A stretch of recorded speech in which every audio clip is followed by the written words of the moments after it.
Tradisi pengobatan Tetoguboso, Desa Rantau Panjang, Kecamatan Kotogasip, Kabupaten Siak, Sri Indrapura. Pada proposal ini yang pertama terdapat kata pengantar. Kemudian langsung masuk pada bab 1 yaitu pendahuluan, latar belakang, masalah atau kajian. Sistem pengobatan asli Indonesia, penyakit biasanya diklarifikasikan sebagai penyakit yang biasa dan luar biasa. Sedangkan ilmu kedokteran biomedis tidak mengenal penyakit yang luar biasa seperti itu. Sekarang ini banyak masyarakat yang memilih penyembuhan penyakitnya melalui pengobatan alternatif yang menawarkan jasa mereka. Sarana medis di Kota Kasip sangat kurang dan fasilitasnya juga belum lengkap.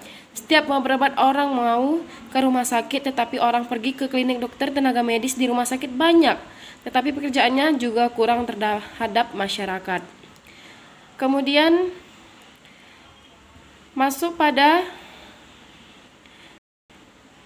identifikasi masalah. Berdasarkan latar belakang tertulis, saya memberikan informasi berikut tentang masalah yang akan digunakan sebagai bahan penelitian. Jadi di sini ada 3. Yang pertama itu kurangnya sarana medis di Kotogasip dan fasilitasnya belum lengkap.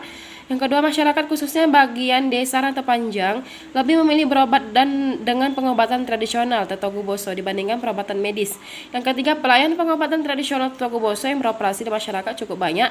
Selain adanya pengobatan secara medis, kepercayaan masyarakat terhadap pengobatan tradisional terbilang lumayan dan masih memakai tradisi tersebut. Nah, kemudian di sini ada rumusan masalah. Rumusan masalah ada terbagi menjadi 2, yaitu bagaimana pelaksanaan pengobatan tradisional Tetoguboso yang dilakukan oleh masyarakat Desa Rantau Panjang, Kecamatan Kotogasip. Yang kedua, apa saja faktor yang mempengaruhi orang melakukan pengobatan tradisional di Desa Rantau Panjang. Kemudian penelitian, tujuan dan penelitian. Yang pertama itu ada tujuan umum dan yang kedua itu ada tujuan khusus. Dilanjut lagi dengan manfaat penelitian.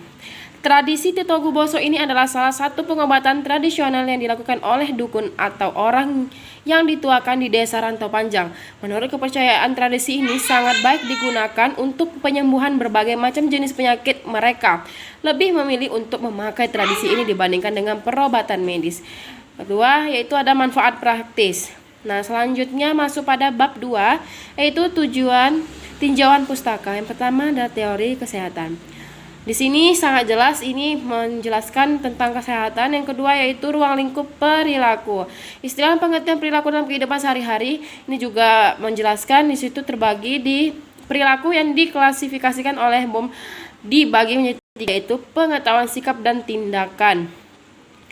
Masuk lagi pada teori kebudayaan. Banyak definisi tentang kebudayaan, tetapi saya memilih pandangannya menyatakan bahwa kebudayaan adalah konsep keyakinan nilai norma yang dianut masyarakat yang memengaruhi perilaku mereka dalam upaya menjawab tantangan kehidupan yang berasal dari alam sekeliling. Konsep kebudayaan kadang-kadang lebih mudah dipahami melalui deskripsi daripada definisi. Nah, kemudian ada teori tindakan sosial.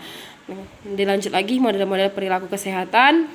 Kemudian faktor-faktor yang mempengaruhi perilaku. Nah, yang ketiga, metode penelitian.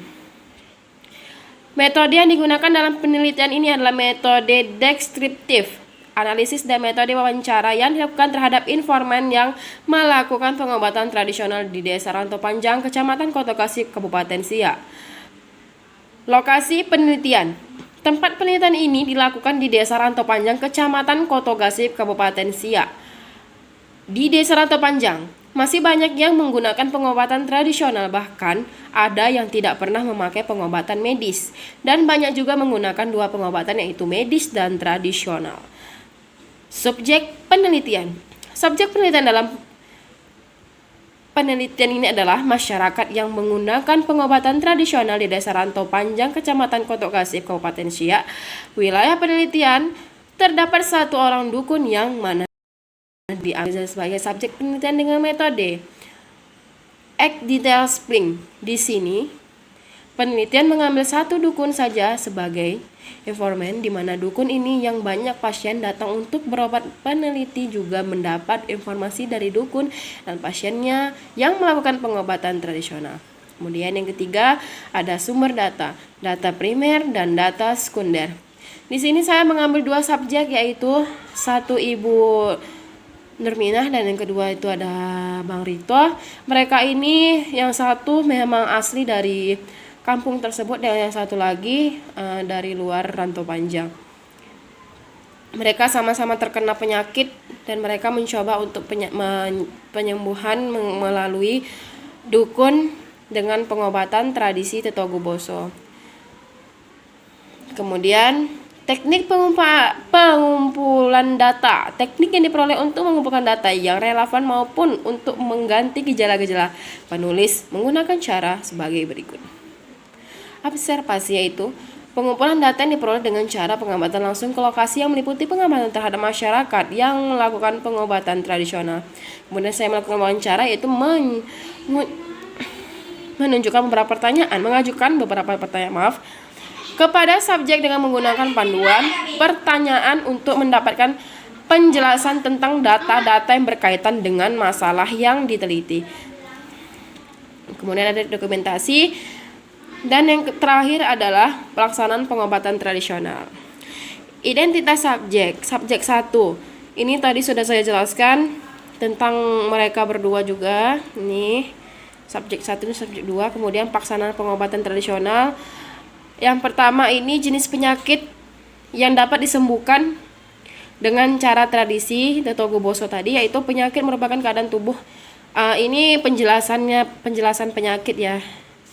Nah, yang selanjutnya itu yang dapat disembuhkan oleh pengobatan tradisi Tetogoboso, yaitu adalah sakit gangguan dari makhluk halus atau makhluk gaib, dan seperti kesurupan atau kemasukan. Kesurupan yaitu penyakit yang disebabkan oleh gangguan makhluk halus yang merasuki tubuh atau diri, mengakibatkan lupa akan semuanya dan bertindak tidak seperti biasa.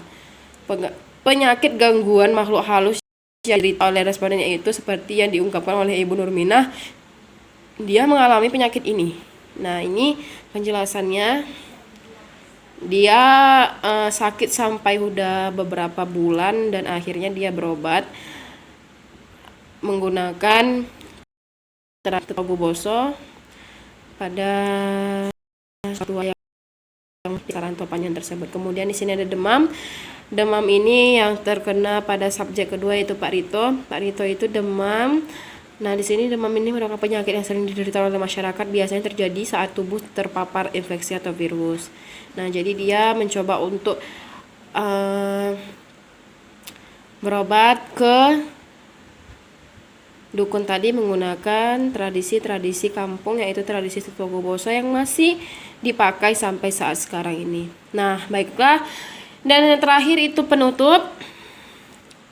Kesimpulan, masyarakat Melayu di sana sudah menjadi kebiasaan untuk melakukan pengobatan tradisional. Bahkan sudah sekarang orang melakukan dua pengobatan, yaitu pengobatan medis dan pengobatan tradisional. Karena masyarakat di sana tahu tentang pengobatan tradisional, yaitu orang perantauan dari luar masuk ke Kotogasip sudah tahu bagaimana cara pengobatan tradisional. Yang kedua yaitu fasilitas kesehatan yang tersedia di Desa Rantau Panjang adalah satu puskesmas. Puskesmas membantu dengan satu orang bidan desa. Aktivitas berobat tidak efektif karena sebagian besar warga berobat melalui pengobatan tradisional. Yang ketiga, jenis penyakit masyarakat yang berobat ke dukun, yaitu ada beberapa macam jenis penyakit seperti demam tinggi, kesurupan, bisul, sakit gigi, gangguan dari makhluk halus. Dan yang keenam yaitu ada saran. Yang pertama, pemerintah harus memperhatikan kondisi bangunan kesehatan. Bahkan di rumah sakit besar peralatan ataupun perlengkapan medis belum lengkap, sehingga masyarakat di sana berobat di rumah sakit dari Kotogasip karena medis Kotogasip tidak sanggup mengenai pasien.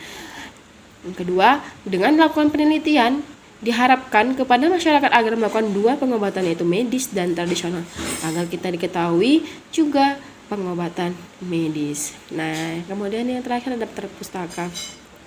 Baiklah, inilah hasil dari proposal mengenai tradisi pengobatan Tetogoboso, dan ini tradisi ini masih sangat-sangat dipakai oleh orang kampung atau orang desa Rantau Panjang, Kecamatan Kotogasip, Kabupaten Siak. Baiklah, mungkin sampai di sini saja. Bila ada yang kurang, saya mohon maaf. Wabillahi taufiq hidayah. Wassalamualaikum warahmatullahi wabarakatuh.